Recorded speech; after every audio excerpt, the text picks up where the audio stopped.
Sometimes it's fun to try to pitch yourself against a puzzle. Try considering tonight's story as a puzzle. It's a story about a monster. That's a familiar theme in science fiction and fantasy. But tonight's story deals with an impossible monster. See if you understand enough of the relationship of living things to figure out why this monster is impossible. When men go out into space, sooner or later in their explorations, they're going to meet somewhere on some world something that's mighty darn dangerous. And the real danger is that it might be brought home unknowingly. That's a kind of unpleasant thought at times, isn't it? Wonder how deadly, how disastrous a thing might be brought home. It's past 10. Marge, when is this brother of yours getting here? Midnight? Oh, Dave, don't start getting upset about it. Sounds a little late. Don't forget, it's 5 years since he was last on Earth. 5 years? I know 5 years. The ship landed 7:30. It doesn't take 3 hours to get here from the spaceport. Well, maybe there's some routine he had to go through before he could leave the customs. I understand there's a comprehensive medical examination for all returning from outer space. That's all we need. Some weird disease he picked up on Alpha Centauri 5. Oh, no, they wouldn't let him near civilians if he had any such diseases. Well, all I can say is that if he doesn't show his face here by 11, I'm going to go upstairs and go to bed. I need my sleep. Oh, there he is now, Dave. Oh, I knew he'd be here on time. Now, be nice to him, Dave. He is my brother, after all, and I haven't seen him since '89. Okay, I'll be polite. I'll go let him in. Hello there. Come on, right on in. My name is Dave Sporling. Thanks. I appreciate this, Dave. Oh, Ted. Oh, Ted. Hello, sis. Well, stand back and let me look at you. This is a big girl now, isn't she? Well, I'm almost 24. I married Dave 3 years ago. Well, you haven't changed much in 5 years. Same red hair, that dimple, freckles on your nose. Was there much red tape before you could leave customs? Just a medical exam. They gave me a quick look to make sure I wasn't carrying the plague. I was cleared through around 8:15. Oh, you must have stopped off for a little nip before coming here then, huh? No, I came straight here from the spaceport. Oh, but it only takes half an hour by rocket tube. No one said anything to me about a rocket tube. I took the subway. The subway? Oh, really? Now the subway all the way out here? No wonder it took you so long. Say, the rocket tube's only been in operation for 3.5 years. Yeah. That's why Ted didn't use it. Yeah. He didn't know it existed. The world changes more than you think in 5 years. The new model autos that drive themselves, 3D video, the robots. Those things were all new when I last was on Earth. Now they're commonplace to everyone except me. Come on into the living room. You'll probably want to rest up. I'll give you a drink, put a little music on. And you can tell us all about your 5 years in space. Ah, Redenoff. You miss him out in space. Hey, can I dial you a drink? Scotch, thanks. I'll take it neat. Oh, same old Ted. Still likes the same music and still drinks the same kind of drink. It's only been 5 years. I haven't been away forever. Can you tell us where you've been? Or is that classified? Well, some of it is, but I covered a lot of ground. You ought to see the night sky on Deneb 9, Marge. 500 little moons up there like whirling knives in the darkness. And the 17th planet of the Vega system, 2 billion miles from its sun, and yet there's that great blazing light in the sky, so bright that we had to wear special eye lenses. Join the Space Force and see the galaxy. It's really true, then. It was good of both of you to offer to put me up while I'm on ground leave. No treat to be in a world where you have no friends and only one living relative. Oh, don't mention it, Ted. How long did you say that you were staying? 3 weeks. That's all right with you. And then you go back to space for another 5 years? That's right. Survey trip this time. Around the galactic rim. How exciting that must be. Just his job, after all, Marge. But how much more exciting it must be to be a spaceman than a newspaper man. You a newspaper man, Dave? Well, I work for one of the system-wide news services. That's a job that keeps humming all the time. We spacemen spend 3/4 of our time drifting through nowhere between planets, playing solitaire, watching old films, and thinking about Earth. Yes, but when the waiting's over, when you finally reach another sun and walk on alien soil. Yes, then it becomes worthwhile. Well, you must excuse me. I've had a busy day. Aboard ship and then getting out here. Of course. If you'd like me to show you up to the room, why... I appreciate that. Gee, this house is so full of new gadgets that I hardly know what anything does. Now, this thing over here... Watch out, don't! Ted, your arm! My arm's all right, Marge. Oh, but that was the wall disposal unit. Anything you put in there gets converted into energy. Oh, but look, I pulled my arm back in time, see? Yeah, but we heard the sound. When you activate the unit, it crackles like that. And I saw your hand in there up to the wrist there. You're both imagining things. All I did was toss a piece of candy in to see what would happen. My hand didn't come anywhere near it. But I saw your hand go in, Ted. And the disposal field crackled. And yet your hand's all right. I don't understand it. I tell you, my hand didn't come anywhere near it, Marge. Dave, would you show me to my room? I'm pretty worn out. But I saw his hand go in.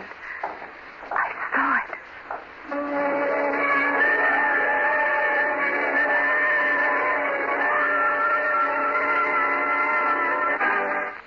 Living organism, anywhere, is to be able to meet its environment, to survive, to handle the situations it encounters, handle them at least well enough to maintain its own existence as a species. It's not so obvious that you can overdo that, but you know you can. He's all moved in upstairs in the guest room.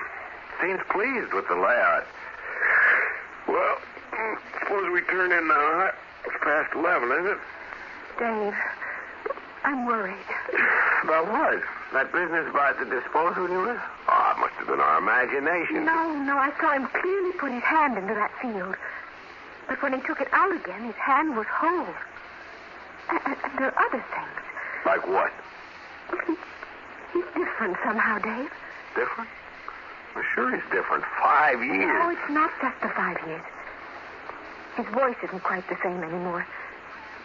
Something weird about the way he speaks now. And his eyes, they have a faraway look.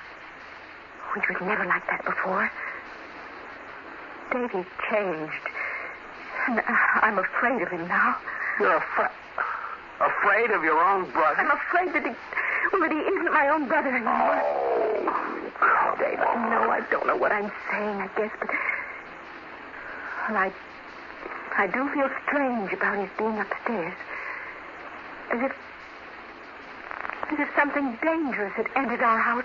What should I do about it? Go upstairs and ask him if he's a monster in disguise? Oh, Marge, he's your brother, and you invited him here. No, but I'm worried. And what am I supposed to do about it?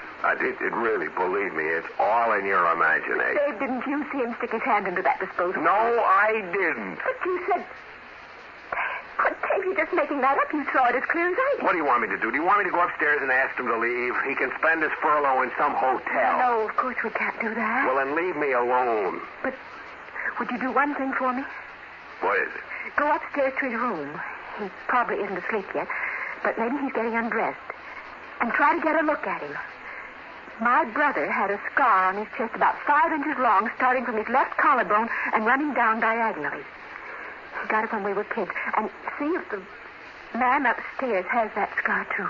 No, look, Marge, you said that he liked the same drinks and the same music he always did. So why... You go upstairs and look. You could tell him you just stopped in to see if he was comfortable. This is ridiculous, Marge. Spying on your own brother to see if he's a thing from outer space. I'll feel happier if you go up. Oh, won't you, Dave? All right. If it'll stop you from worrying, I'll go see if he's awake.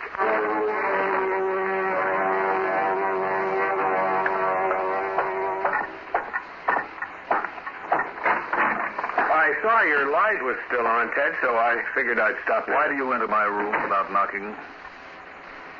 Wait. Your face, My face is different? You look like me now. My face, that is, not yours. I'm simply practicing. Practicing? Oh, don't go away. Come here, Dave. What are you? I'm your brother-in-law, Dave. What's your face?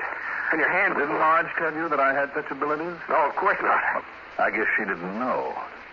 I couldn't do things like this before I visited Altair 6 2 years ago. Altair has a very interesting form of native life.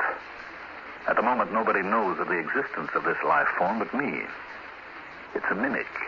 Mimic? When the spaceman known as Ted Kennedy was exploring Altair 6 2 years ago, he wandered off alone to look for wildlife. There was a big brown stone in his way. He kicked it, but the stone clung to his boot. It wasn't a stone, you see. It was a mimic. I don't know what you're talking about. Get out of my way and let me out of this room. You must be out of your mind. Ted Kennedy never knew what happened to him. Within 10 seconds, the mimic had absorbed him, swallowed him up. Flesh, brain, memories and all. When the mimic had fed, it realized what a lucky find it had made. A spaceman who would be going back to Earth someday. The mimic can divide itself infinitely. It left part of itself there in its old disguise of a stone. The rest of it went back to the spaceship disguised as Ted Kennedy. Marge said you were different, that something had happened to you. I have all of Ted Kennedy's memories. As far as anyone can tell, I am Ted Kennedy. Right down to the last molecule. And my crew members who were all absorbed by the mimic and who are on leave now. Oh, a whole ship was spreading all over the Earth. Exactly. Come here, Dave. Not an army. Don't try to resist. It'll just take seconds, Dave. Marge! Just a moment more. Then it'll be over. Marge! There. Finished.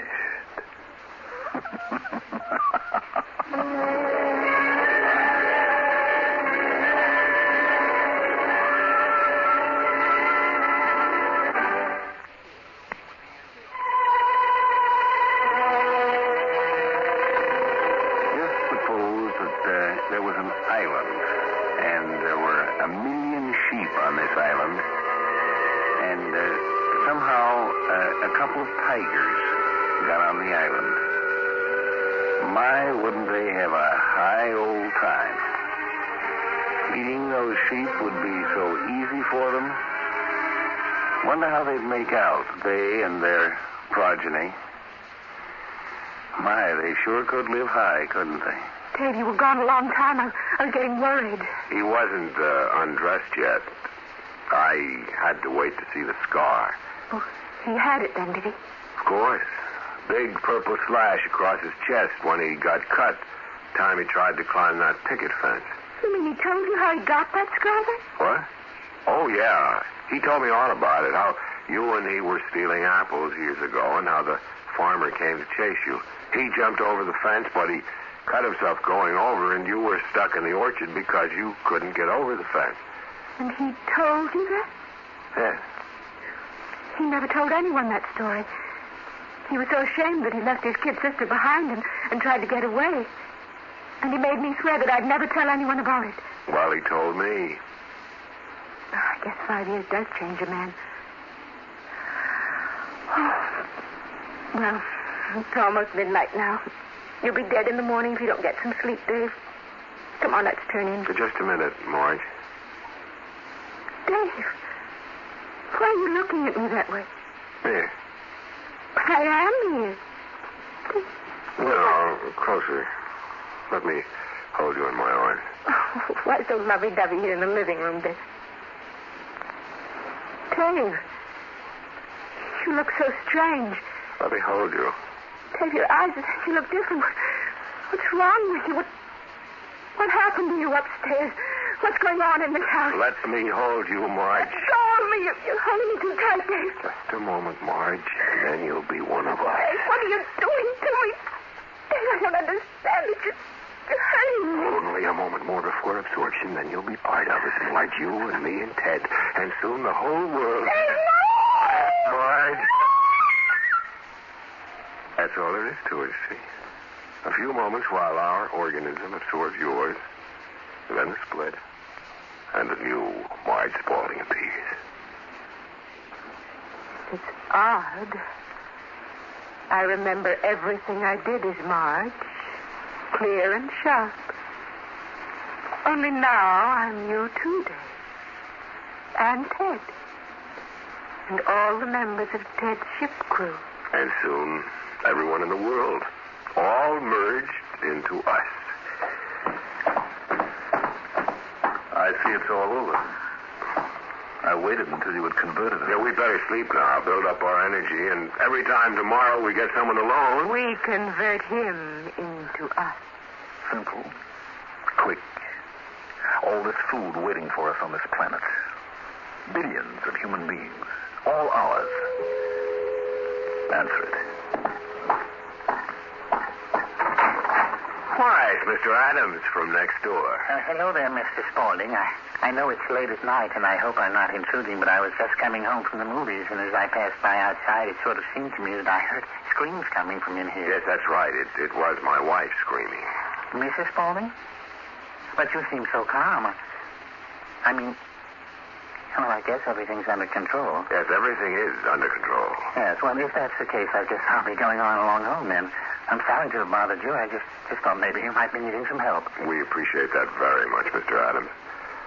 Won't you step in for a moment? Well, it's quite late, and as you say, everything's under control. All the same, if you'd come inside. Yes, do come in. I'll fix you a little nightcap. Well, just for a moment. I've always believed in being neighborly. I guess I'll come in if you're nice enough to ask me. We're glad to have you, Mr. Adams. There, don't stand in the hall.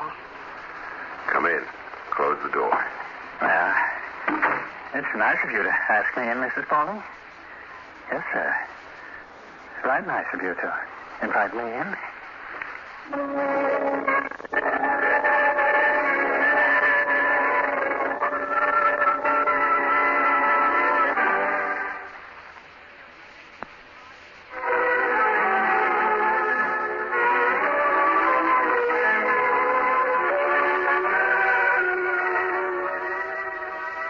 What do you think would happen to those tigers on that island with 1 million sheep?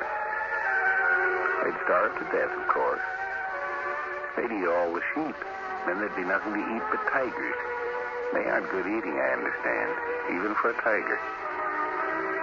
What do you think would happen to a monster on any planet, which is just an island in space, that became so successful that nothing could fight it? It'd starve to death, of course. That's an impossible kind of monster. There never could be such a monster as is discussed in this story.